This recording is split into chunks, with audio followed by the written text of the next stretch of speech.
Hello everybody, welcome back to my gaming review. I got my Atari 7800 Pro system back for another video.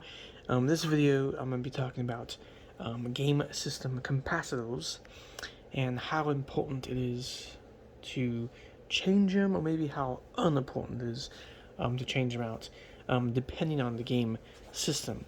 So game consoles like this have a capacitor, or they have a bunch of capacitors. A capacitor, not even sure if I'm saying it correctly, but these capacitors look kind of like, some of them look like little AA batteries, while other capacitors look like little caps or something. And sometimes these capacitors go out depending on the system. So the Sega Game Gear has a massive issue because with that system, the Sega Game Gear is very much known for having capacitor issues and leakage in its system. So is the Sega Genesis, so is the Sega Master System, and I believe also the TurboGrafx also has some capacitor issues with the console. Now, from my experience with gaming and all the systems I've owned, I've never once had a capacitor issue on any of my systems. When I take my game consoles apart, I look at my capacitors, they always look pretty clean and pretty good. Even though I have old systems like a Super Nintendo, an Atari, I have a Nintendo 64, and so on. So it seems like when it comes to game system capacitors, some game systems have very, very crappy built capacitors that just don't last very long.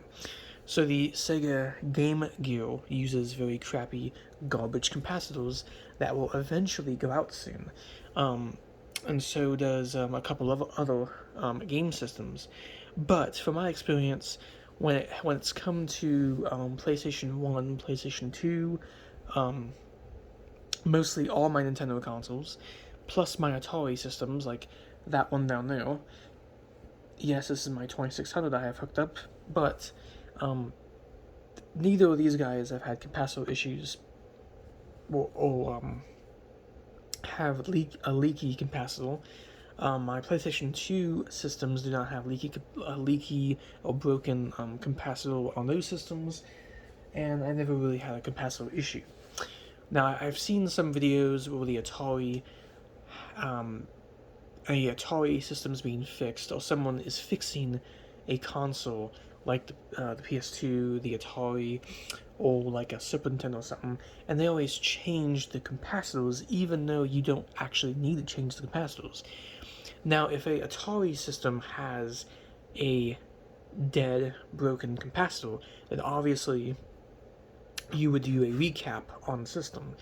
But in most cases, systems like this don't really need a capacitor change unless they really, really need to. And, the other thing I want to talk about when it comes to capacitors and, recapping, as people like to do, is it actually damages your system even more when you're doing recapping. Now, Sega Game Gear absolutely needs to be recapped because, of course, Sega put in very terrible capacitors, and other companies, other game systems also have these same issues as the Sega Game Gear, where the capacitors are just prone to explosion and just, leaking over time. But when it comes to like Atari and Nintendo, it shouldn't be something you have to do unless it does happen. And yes, capacitors are always able to go out, they're always capable of, busting and breaking on you. But from my experience with most of my systems that I've had for years, none of them have had these issues. But the reason why recapping is actually not the best thing to do, and if you have old capacitors in your game system that don't have an issue, just leave the old ones in if they are showing no signs of just anything. If they're leaking, then obviously you want to replace them. But why is recapping something that actually damages your system even more? Well, when the system was first built and was first made, whatever system you own, the company had to solder on, probably not even saying that correctly, I suck at words, but they had to solder on these capacitors. So they have to pretty much bond them onto the motherboard, basically, is what they're doing. That's how they stay on the motherboard, and they're not really something that you want to pull off. They're not something that's supposed to be able to be pulled off. So when people desolder the motherboard, it actually just ruins the motherboard even more, especially if people do not know what they're doing.